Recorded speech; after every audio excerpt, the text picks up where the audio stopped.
चलिए हम लोग बात करते हैं तंबाकू का। तंबाकू उत्पादन जो है भारत में कितने प्रकार के होते हैं? भारत में 2 प्रकार के तंबाकू उत्पादन होते हैं। तंबाकू एक उष्णकटिबंधीय पौधा है। इसका मतलब है कि जो तंबाकू है वो उष्णकटिबंधीय पौधा है और हमारे यहाँ जो तंबाकू उत्पादन होता है 2 तरह का।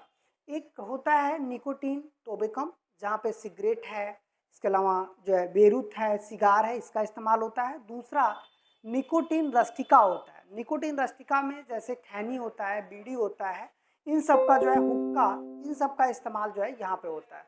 और भारत में यदि देखा जाए तो ये जो सबसे ज़्यादा उत्पादन होता है, मतलब देश के कुल उत्पादन का 90% हिस्सा आपका कहाँ पे होता है? तो ये निकोटीन रस्टिका होता है, जो कि 90% हिस्सा होता है।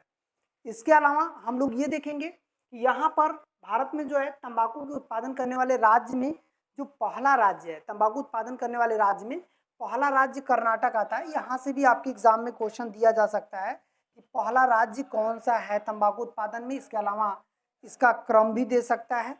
और तंबाकू के लिए वर्षा की मात्रा काफ़ी कम है, मतलब 50, लेकिन अधिकतम 100 से अधिक नहीं होना चाहिए।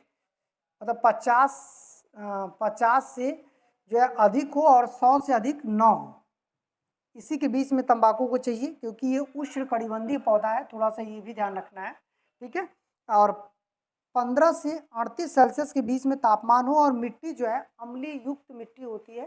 तो तंबाकू के लिए उपयुक्त मिट्टी मानी जाती है। उपयुक्त मिट्टी जो है अम्लीय मिट्टी होती है तंबाकू के लिए, जो बलुई अम्लीय होती है, ठीक है।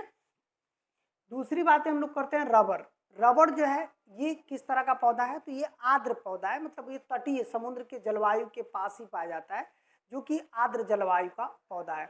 और रबर के उत्पादन का जो प्रमुख जो रीजन है, मतलब रबर जो कहाँ कहाँ होता है, तो उसको हम लोग देखें तो भारत से जो है थाईलैंड, इंडोनेशिया, भारत इसमें तीसरे स्थान पे आता है। तीसरे स्थान पे रबर उत्पादन में भारत का स्थान है।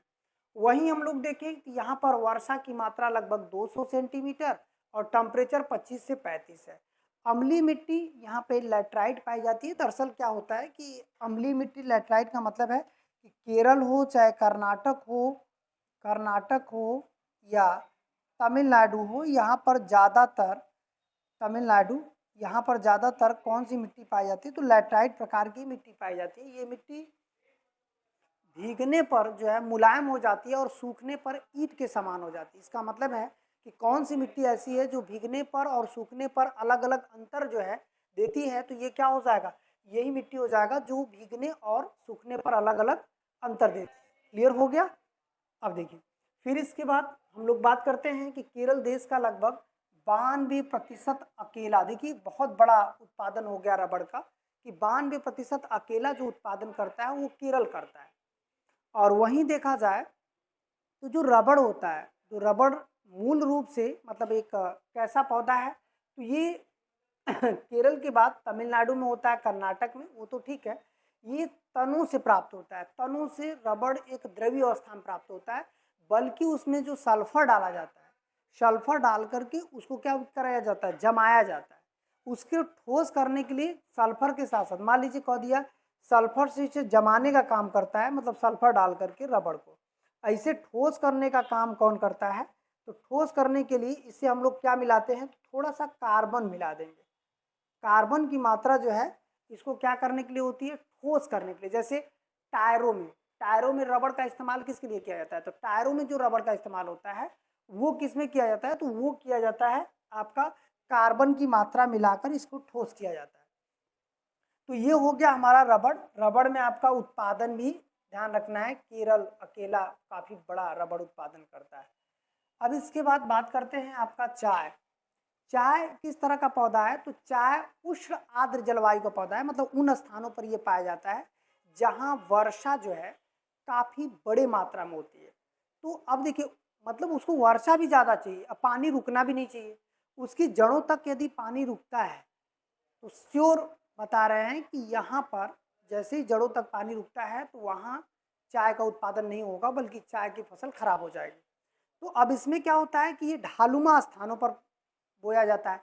इसके अलावा ये छायावृष्टि वाले स्थानों पर होता है, जैसे पहाड़ों पर एक तरफ छाया भी उसमें लगती रहे, उसी को हम लोग क्या बोलते हैं? छायावृष्टि वाला स्थान। तो यहाँ पर देखिएगा जो छाया वृष्टि वाले या छाया वाले स्थानों पर लगाया जाता है। इनकी जड़ों के पास पानी नहीं रुकना चाहिए, ये ढालनुमा होना चाहिए और वर्षा की मात्रा देखिए यहाँ पर ज़्यादा है। क्यों?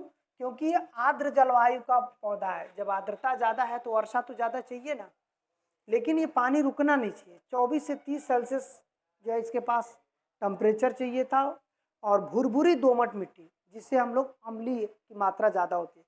और ये जो चाय होता है ना, असम में सबसे ज़्यादा होता है। इसका उत्पादन देखिए असम, पश्चिम बंगाल, तमिलनाडु और त्रिपुरा करता है।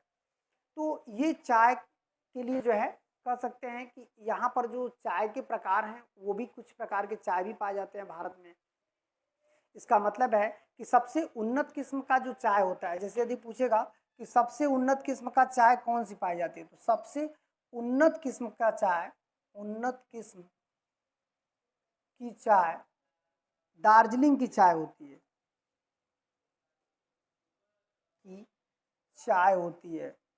इसका मतलब है कि चाय में भी जो क्वालिटी है, सबसे अच्छी चाय कहाँ की होती है, तो दार्जिलिंग की चाय होती है और ये सबसे अच्छी चाय होती है। और चाय में पाया क्या जाता है, जैसे पूछ दिया चाय में थीन पाया जाता है। और वहीं मान लीजिए आगे यहाँ पर आपने देखा कि कॉफ़ी था, ठीक है। कॉफ़ी में क्या होता है, कैफीन पाया जाता है। जैसे कॉफ़ी जो पढ़ा तो वो कैफीन हो जाता है और चाय में क्या होता है, थीन पाया जाता है। तो कॉफ़ी का टॉपिक क्लियर हुआ था, कॉफ़ी नहीं हुआ था, तो कोई नहीं।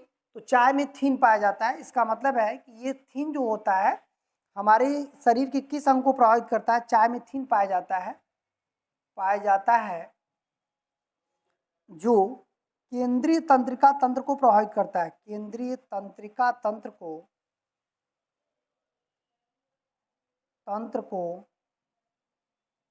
प्रभावित करता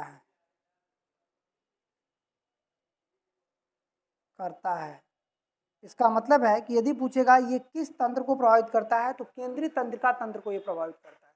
कि चाय मतलब इस तरह का पौधा है कि जो केंद्रीय तंत्रिका तंत्र को जो है क्या करता है, प्रभावित करता है। तो यहाँ पर देखिए एक क्वेश्चन ये भी सेट हो सकता है और थीन इसमें पाया जाता है ठीक है। और सबसे ज़्यादा असम में पाया जाता है। अच्छी किस्म की चाय जो होती है वो कहाँ पाई जाती है, हाँ। अब इसके बाद नारियल, ये तटीय जलवायु वाला पौधा है। इसका मतलब ये समुद्र के तट पर सबसे बड़े मात्रा में पाया जाता है। ये देखिए तटीय जलवायु वाला पौधा है जो समुद्र के तट पर एक बहुत बड़े मात्रा में पाया जाता है। ये आर्द्र जलवायु है, मतलब यहाँ पर वर्षा भी चाहिए। वर्षा 150 सेंटीमीटर से अधिक होना चाहिए, अच्छा खासा बारिश चाहिए। यहाँ पर 20 से 25 सेल्सियस तापमान चाहिए। लैटराइट प्रकार की मिट्टी चाहिए, ठीक है। अब देखिएगा यहाँ पर भारत विश्व में निर्यात एवं उपभोग में जो है कह सकते हैं कि प्रथम स्थान रखता है। इसमें नारियल में, ठीक है। निर्यात भी करता है बाहर और उपभोग मतलब अपने यहाँ प्रयोग भी करता है, अपने यहाँ खाता पीता है। सबसे ज़्यादा हम लोग नारियल का सेवन कर रहे हैं, ठीक है। अब देखिए, अब यहाँ पर हम लोग ये भी कह सकते हैं यहाँ जो चीज़ें हैं तो वो किस तरह से यहाँ पर उत्पादन करने वाले राज्य में पहले नंबर पर केरल है, फिर कर्नाटक, फिर तमिलनाडु और आंध्र प्रदेश। तो ये हमारा हो गया क्या, नारियल। नारियल के बाद हम लोग बात करते हैं आपका कॉफ़ी का। कॉफ़ी कॉफ़ी कॉफ़ी कैसा पौधा है, तो ये भी क्या है, ये साउथ इंडिया में पाया जा रहा है। तो ये उष्णकटिबंधीय पौधा है, उष्णकटिबंधीय पौधा है, बंधी पौधा है, उष्णकटिबंधीय पौधा है। इसका मतलब है यहाँ पर गर्मी होनी चाहिए, ज़्यादा टेम्परेचर होना चाहिए, बारिश भी होनी चाहिए थोड़ा। उष्णकटिबंधीय पौधा है जो प्रायद्वीपीय भारत में अत्यधिक क्षेत्रफल में पाया जाता है। अत्यधिक क्षेत्रफल में पाया जाता है, ये देखिए में पाया जाता है। यदि पूछता है कि जो प्रायद्वीपीय भारत में अत्यधिक क्षेत्रफल में कौन सा पौधा पाया जाता है, तो कॉफ़ी जो है प्रायद्वीपीय भारत में अत्यधिक क्षेत्रफल में पाया जाने वाला पौधा है, ठीक है।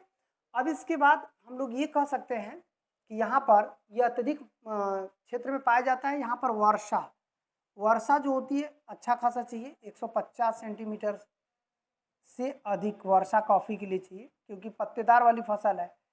इसको इसमें जो है वर्षा तापमान जो होता है यहाँ पर 25 से लगभग 35 सेल्सियस तक चाहिए तापमान। और तापमान हो गया मिट्टी तो इसके पास कैसी चाहिए, लैटराइट अम्लीय मिट्टी चाहिए, लैटराइट अम्लीय मिट्टी, लैटराइट अम्लीय मिट्टी।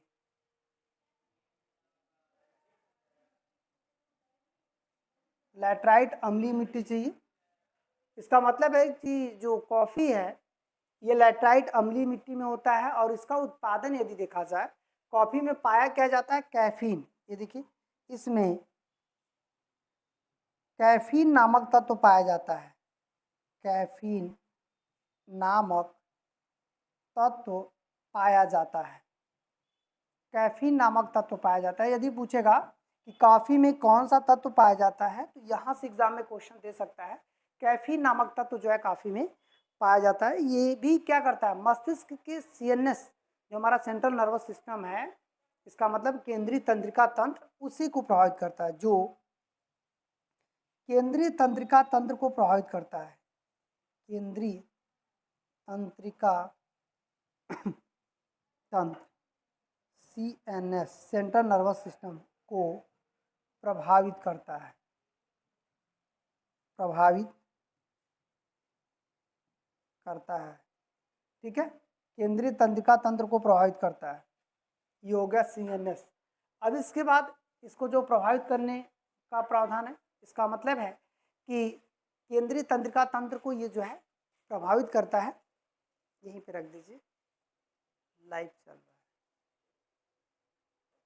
है अब देखिएगा तो यहाँ पर हो जाएगा कि केंद्रीय तंत्रिका तंत्र को जो ये प्रभावित कर रहा है। और अब आते हैं ये क्या, कैफीन, जो किस में पाया जा रहा है, कॉफ़ी में पाया रहा है। अब आते हैं कि ये भारत में सबसे अधिक उत्पादन कहाँ होता है। जैसे भारत में कॉफ़ी का सबसे बड़ा उत्पादन कौन करता है, वो करता है कर्नाटक, कर्नाटक के बाद फिर तमिलनाडु, केरल।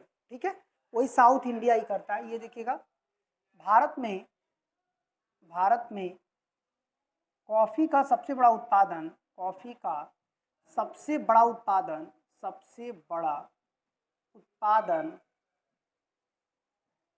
का सबसे बड़ा उत्पादन कौन कर रहा है, तो ये हो जाएगा आपका कर्नाटक। कर्नाटक अकेले सबसे ज़्यादा करता है। ये तमिल है, तमिलनाडु,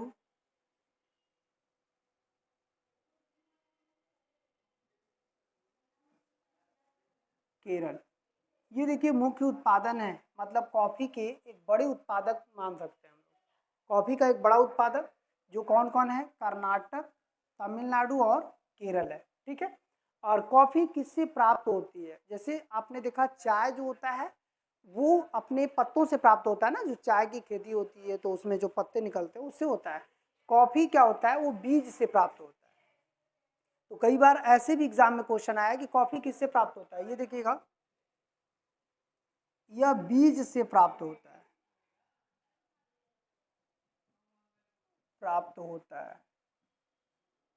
बीज से जो है कॉफ़ी प्राप्त होता है। तो इस तरह से जो है आपका, इससे पहले हम लोग मूंगफली, कपास, गन्ना, चावल, गेहूं सब कुछ कर लिए हैं। अब आपका जो मुख्य फसलें हैं वो कंप्लीट हो गया है। ठीक है, चलिए फिर इसके बाद हम लोग रिपोर्ट पढ़ेंगे कि जो कि 2023-24 की रिपोर्ट के अनुसार भारत में कहाँ कहाँ पे कौन से खाद्यान्न पाए जाते हैं, किसकी मात्रा है, कौन से आंकड़े चेंज हुए हैं। ठीक है, और फिर इसके बाद कृषि अनुसंधान जो केंद्र कहाँ कहाँ पे बने हैं, जैसे गन्ना अनुसंधान, चावल अनुसंधान, दलहन अनुसंधान, ये सभी जितने अनुसंधान हैं वो भी इस पॉइंट में हम लोग क्या करेंगे, कवर कर लेंगे। ठीक है, चलिए आज इतना ही करते हैं।